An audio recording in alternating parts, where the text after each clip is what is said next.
On va donc créer un jeu de devinettes en utilisant les boucles while.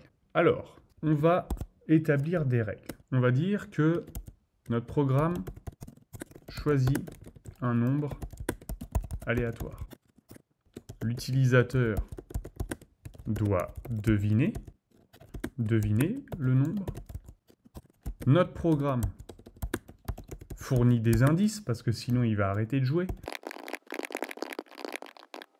Et enfin, le jeu se termine lorsque l'utilisateur devine correctement le nombre, mais on ne va pas jouer indéfiniment non plus, ou qu'il atteint le nombre maximal de tentatives qu'on lui aura précisé. Hop. Donc on est parti. On crée interaction avec l'utilisateur. Pour faire ça, comme d'habitude, devine, on met input, on lui met proposer un nombre. Donc là, il va proposer un nombre. Mais on veut aussi ajouter donc des fonctionnalités. Donc on va lui mettre une limite. Il rentre des entrées non valides. Ainsi, début du code, on importe random qui signifie aléatoire. Ça va nous permettre de générer un nombre aléatoire. Génération du nombre aléatoire. On dit que le nombre est égal à random. La méthode random entier, parce que si on commence à mettre des virgules, on n'a pas fini, compris entre 1 et 100, compris entre 1 et 100, on va mettre tentative. Les tentatives, on les initialise à 0, et on dit max tentative, voilà. Max tentative, on va dire 5. 5, c'est pas beaucoup, 10. Maintenant, la boucle devinette. Tant que tentative est inférieure à max tentative, voici ce qu'il faut faire. Devine est égal à un entier entré par l'utilisateur après que cette phrase lui soit affichée.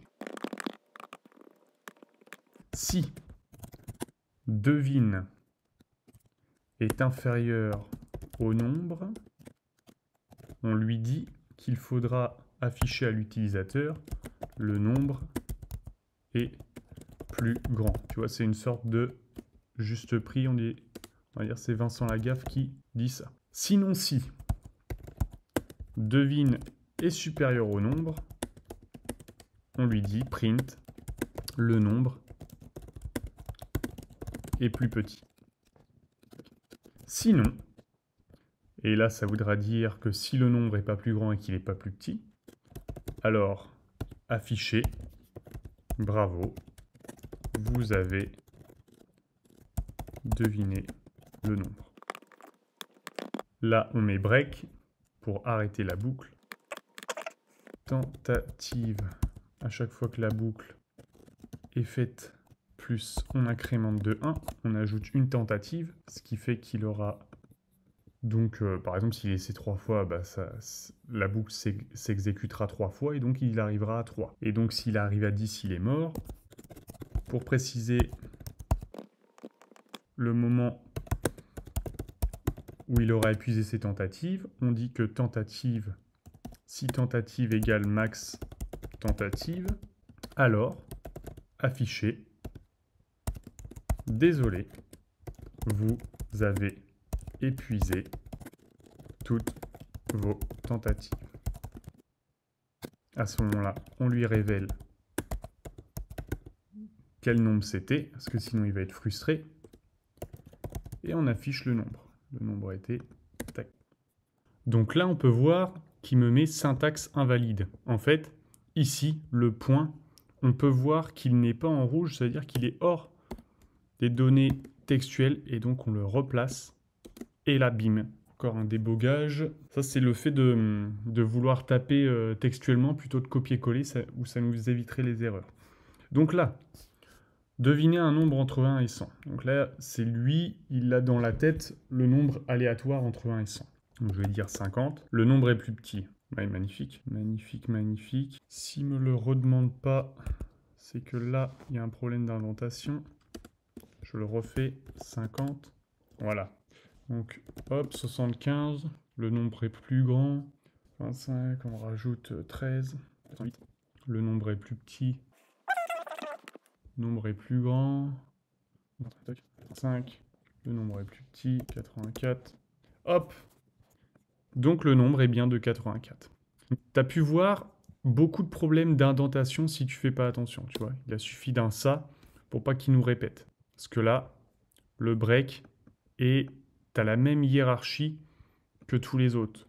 Que si on le met ici, ça n'arrête la boucle qu'au moment où le else est respecté. Là, ça le faisait pour tous.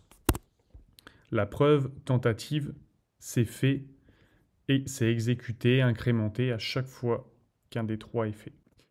Donc en résumé, ce code a généré un nombre aléatoire donc entre 1 et 100, puis il invite l'utilisateur, donc moi en l'occurrence, à deviner ce nombre en lui donnant des indices supérieurs, inférieurs. Et le jeu s'est terminé lorsque l'utilisateur devinait correctement le nombre ou lorsque le nombre maximal de tentatives était atteint. Dans la prochaine section, on va voir les boucles for.